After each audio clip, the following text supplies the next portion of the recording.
a look at next week's card, and we'll start at the top. We'll have a look at some exciting ones. Yeah, actually, let me get it up. You had a little Should have had this up. off the top.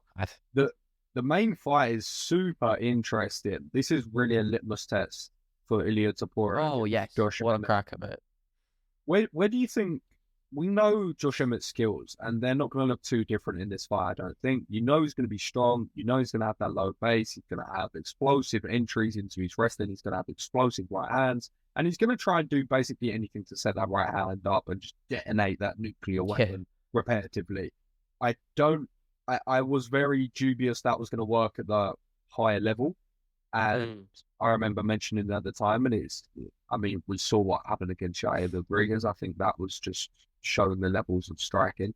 Do you think that Ilia Topuria is going to be able to expose that as well with the boxing? I don't know, because they're both kind of similar. I mean, Topuria is definitely a lot more technical, but they're both power punchers. It's a great matchup, because let's be real, someone's getting absolutely levered.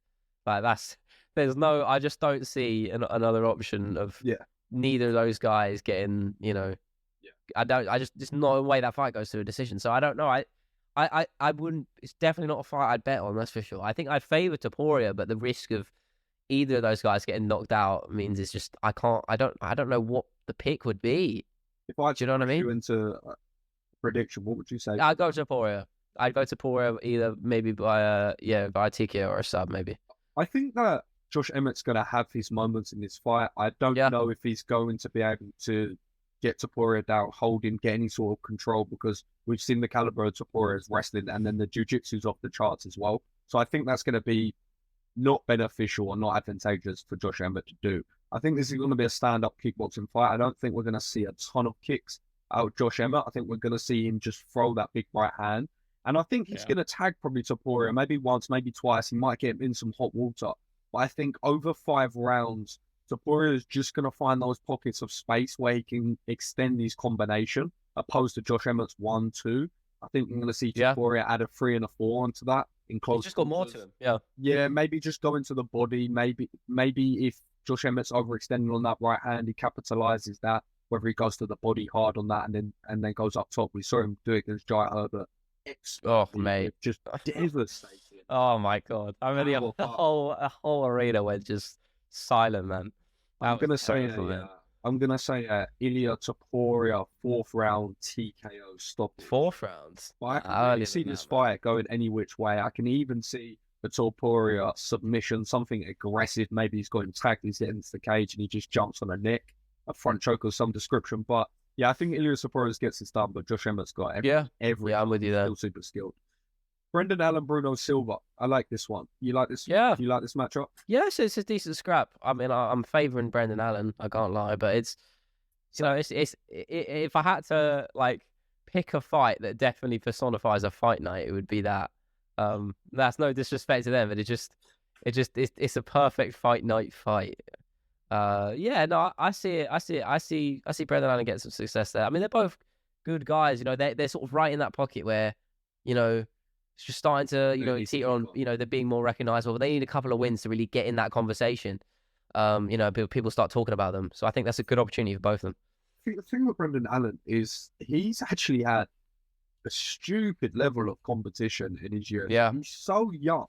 And we look at him, his striking's always nice. His kickboxing's always improving. His basics are good. His kicking game, his jabs, his feints, all nice. Then we see his jiu-jitsu. We're seeing him rip people's necks off and just be sticky, getting subs against jiu-jitsu artists, who, by the way, I picked that in his last fight. A lot of people backed him to get submitted, but he's got slick jiu-jitsu.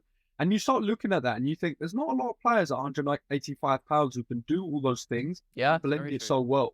And he's just starting to put some momentum now. And he's at a super young age where he's combining that experience with his talents mentally and physically, putting it all together, doing it in main events, doing it at the top of big fight night cards. And I think he's 1 or 2 fights away from people really saying, you know what, Brendan Allen's an actual problem, because he's been on the cusp for a little while. Yeah. He's just had a loss at the wrong time, whatever it may be. But his skills are right up there. I'm excited for this one. I think he gets it done. I think he submits Bruno Silva to be perfect. Yeah, I'm with you. I'm gonna say the same pick as you. I'm with you on that one. Yeah.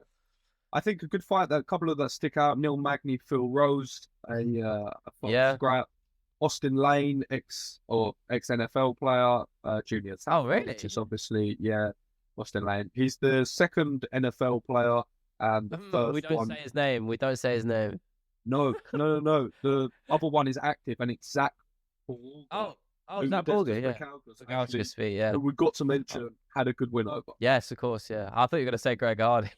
No, we don't talk about him, man. No, Yeah, piece of shit. Yeah, fuck you, Greg. If you're listening, man, we don't like you. Shout out to Modestus as well. By the way. Yeah, but shout out to Modestus. Yeah. Yeah, like I said last. I didn't watch the fight though. I couldn't watch it because they don't have it on. They don't have the early prelims on BT. They got rid of them a couple of years ago and pisses me off. No, you gotta get fight pass. Got to do that. I might have to. Yeah, it's a I actually wanted to mention Onama versus Santos. That's a cracker. I actually think because Santos fought at 286, so I watched him live. I actually think he won that fight. I don't think, and as much as I love Rowe Murphy, I think he can crack. I don't think he does. I don't think he deserved that. I think Santos won that fight. So, and they're both of those guys are very high level, and a lot of those people who watch the sport, they just take their rankings as gospel, and that's the level they see people at. They don't, just because you're not ranked, it doesn't mean you're not championship quality. And I'm not saying Santos is or Lerone is either, but they're both very high level guys, and I wouldn't be surprised to see them climb that ladder in the future. But Santos is versus Onama is a banger. Of course, we saw Onama versus Nate the Train. Right. That was I love that fight. So he clearly has the heart to. But I mean, both of them do. If you watch from their recent, from Santos's fight against Murphy and Onama's against Nate, I think you can tell they both have that dog in them to keep going. I fancy Santos a bit more. I think he's just a bit more technical, less sloppy. The whole 15 minutes of that fight, he looked on it all 15 minutes. And I think that's going to be the difference. I think he gets that done. Maybe a sub in the second round. Yeah, that's what I'd go with. It's a good fight to highlight because Onama is excited, and I remember putting on him on notice when he came last minute's notice, upper weight class at lightweight, fought Mason Jones, and he arguably beat Mason Jones. And Mason Jones is super talented, ex-Cage Warriors champ. Yeah, obviously not in the UFC anymore, but super talented fighter. And I remember being impressed by him. So yeah, that'll be a good scrap. A couple others that jump out that I'll quickly just go over. Trevor Peak, who's just, if you haven't seen him fight before, it's just a very unorthodox scrapper. Looks like his name Mitchell. No, he fought before on a UFC fight. No, yeah, and he had a wild finish. He's just throwing. He fought a fight night. He was just throwing crazy things. And Bruce Buffer actually gave him his introductory card after. And Bruce Buffer said he's only ever done that once before because he saw something special in Trevor. Which, if you watch his fight, is crazy because his skills are very unorthodox. But we need to sort of wrap this up because my battery is dying on my laptop. So another one that I quickly want to shout out just before it dies is Jack Jenkins, super powerful low kicker, snapped 3 people's legs previously before. Shit. Coming out of Australia, shout out to Jack Jenkins. Love to watch this guy fight. Super well-rounded, great conditioning, great gas tank, great game. Yeah, really nice Muay Thai. He's fighting a featherweight from Australia. Sick mustache as well, and low kick. Yeah, no, like Justin Gagey at featherweight. Honestly, it's insane. I actually want to jump on one. Tatsuro Taira's fight. I didn't see. I had that guy underrated. Well, actually, he's underrated by people who don't watch. He is elite. Wow, that guy was going to go far. I'm so glad they pulled him up, and literally got about 20 seconds before my laptop goes. But Tatsuro Taira is one of the most exciting prospects, in my opinion, in the UFC in terms of the flyweight. Exciting on the mic. He just screams and shouts and tries English, and it's freaking brilliant. Charles Oliveira types. Yeah, I absolutely love it. And he's so dangerous. His striking's coming along, and his jiu-jitsu's nasty. But